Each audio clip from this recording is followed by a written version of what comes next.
Hello Philippines, hello world. Confirm nga na magko-collab ang GMA at ABS-CBN artist para sa bubuksan ngayong taon na Pinoy Big Brother Collab.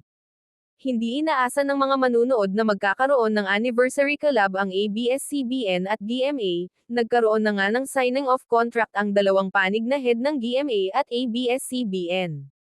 GMA Network and ABS-CBN Studios unite for another groundbreaking collaboration. Get ready for PBB Celebrity Edition Collab, bringing the iconic Pinoy reality show to GMA.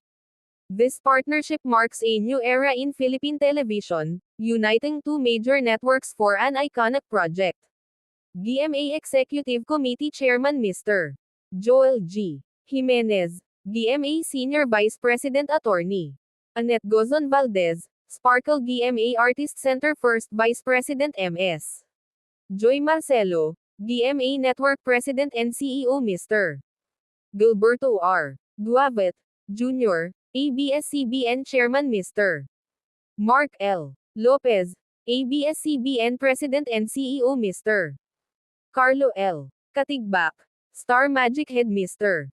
Lauren Jogi, and ABS-CBN Co for Broadcast MS. Maria Socorro V. Vidains were present at the contract signing held at the PBB House today, January 28, at sa ngayon mayroon ng mga papasok sa bahay ni Kuya na ipapalabas rin sa GMA Networks, nabigla ang mga taga-subaybay dahil sa anunsyo pero sa kabila nito mas lalong na-excite ang mga tao.